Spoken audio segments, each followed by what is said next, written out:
Hey, bienvenido a otra clase más de filosofía. Bueno, en fin, sigamos con el módulo. Ya les había medio hecho el spoiler. Ahí estamos, los filósofos presocráticos. Hoy vamos a hablar sobre la filosofía presocrática, que es de hecho justo el origen, ¿no? Pero es muy interesante y ya vamos a analizar más adelante esto de los presocráticos, ¿no? ¿Qué es presocrático? Justamente significa antes de Sócrates. Es decir, todos estos que estamos por analizar, que va a ser así súper general, ¿sí? Vamos a ver lo más importante de muchas escuelas presocráticas, pero lo que quiero que te lleves, lo que quiero que te lleves aquí ahorita, en este momento, es que como lo notas, hay un antes y un después de Sócrates, ¿sí? Ya lo vamos a ver más adelante por qué. Así que concéntrate en estos filósofos, en entender principalmente que las reflexiones de ellos eran sobre el arjé. ¿Qué es el arjé? Era el origen o principio, ¿no es cierto? Ellos pensaban en cuál es el origen de las cosas o el principio de las cosas, ¿sí? Eso es lo importante, esa es la clave. Entonces vamos a ver justamente los dos tipos de principio que los presocráticos reflexionaban.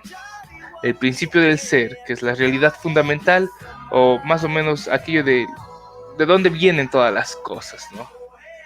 Y el otro lado está el principio de conocer, que es el principio o sea, te dice que el principio en sí no es una realidad, sino una forma de expresar el origen de algo. Es decir, que el principio es una razón. Sí, entonces, principio de ser y principio de conocer, estos dos eran el propósito de el arjé, que era de lo que se reflexionaba antes de Sócrates. Incluso ya vamos a ir viendo ciertas cositas muy interesantes acá, ¿no? Entonces, vamos ahí. Listos. Entonces vamos con la primera escuela. Todo esto es antes de Sócrates, recordemos, y esto es muy antiguo, pero vamos a ser honestos. Tú no vas a acordarte el tiempo, ¿no? El año en el que te digo, sí, yo te puedo decir, la escuela jónica parte en el siglo 6 antes de Cristo. Vamos, no lo vamos a recordar. ¿Qué debemos recordar? Pues lo importante, la escuela jónica opinaban que la constitución del mundo se debía a un elemento primordial que se encontraba en lo más íntimo de todas las cosas. Esto, en otras palabras, es que te dice que el mundo, sí, se debe gracias a un elemento. Entonces, ¿qué elementos? Pues los elementos naturales. Tales de Mileto, por ejemplo, consideraba que el agua, ¿no es cierto? Que el agua, me voy a hacer acá más un poquito, era el elemento primordial, que del agua, pues el fluir del agua y todos los seres vivos necesitan agua para vivir, por tanto el agua es el origen. Anaxímenes, por ejemplo, él te identifica el aire como el principio de todo, porque lo llena todo, está en todo, es el éxito el aire para Anaxímenes, ¿no? Entonces, estos son dos ejemplos de la escuela jónica. Entonces, clave.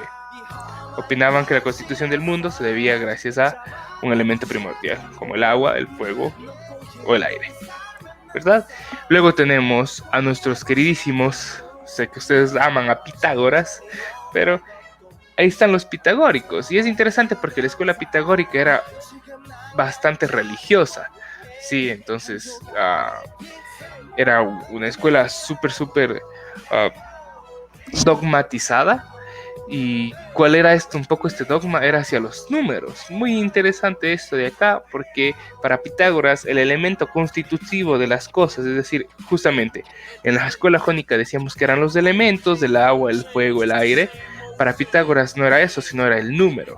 Y él constataba la proporción, la armonía, el orden en todo lo que había en el universo era gracias a justamente los números, lo cual de cierto modo es cierto, ¿no? Es verdad. Luego tenemos la escuela eleática. Ya vamos a ver cuál es la escuela eleática. Pero el más importante de la escuela eleática era Parménides, ¿sí? Y lo que busca más que nada era trasladar el elemento constitutivo de todo lo que existe al ser eterno e inmutable. Esto es muy importante porque aquí ya se da una diferencia principal, ¿no? La escuela jónica decía que los elementos, el agua, el fuego, el aire, los pitagóricos que el número, pero aquí ya es sobre un ser eterno e inmutable. Y esto da el origen de las cosas. Justamente como puedes dar cuenta, esto se diferencia muy radicalmente de este naturalismo que se conocía, esto de los elementos del agua, el aire, el fuego, el agua, la tierra, perdón. Entonces, esta es la primera vez como que los filósofos empiezan a pensar sobre un ser eterno, ¿no? Como algo más allá de lo físico en general. A pesar de que los números no son físicos, las expresiones de los mismos sí. Entonces esto es muy interesante, más o menos como los inicios del pensamiento del alma y de toda esta cuestión. Y ya vamos a ver más adelante por qué, ¿no es cierto? Luego tenemos los atomistas. Los tipos eran unos cracks, porque primero, el atomista es una corriente de pensamiento materialista donde Demócrito es su principal exponente. ¿Y qué decía Demócrito? Pues que la realidad está formada por átomos. Y eso es algo que hoy por hoy está bastante comprobado. Claro, el pensamiento de Demócrito era bastante distinto al que hoy conocemos, pero se ha mantenido sobre esa base, ¿no? La realidad está formada por átomos que son infinitos en números y la variación de las cosas se explica por el movimiento de estos átomos, ¿sí? Por cómo se transforma, por decirlo así, aunque ellos no tenían esa concepción de transformación. Los átomos se encuentran separados por el espacio vacío y bueno, por consiguiente, se constituyen toda una realidad, son átomos y vacíos. Es decir, que para los atomistas todo era átomos o era vacío. Y ya cómo se mezclaban estas cosas daba la realidad. Muy interesante porque, de cierto modo, tiene algo de verdad, ¿no? Y estamos hablando de mucho tiempo atrás. Los tipos eran antes de Sócrates, recuerden eso, presocráticos. Estamos hablando de años atrás y ya tenían ideas muy interesantes. ¿Sí? Luego tenemos a los sofistas y estos tipos sí son importantes, ¿no? Porque de aquí ya vienen los socráticos, es decir, los sofistas ya hablamos de cosas más interesantes en el que vamos a ver las otras clases, ¿no? Pero los sofistas eran principalmente educadores de múltiples facetas y ellos cobraban. En otras palabras, eran como los primeros profesores a sueldo. Y lo que más les gustaba es, como a mí, el arte de la retórica, el arte de la discusión y la persuasión. Entonces,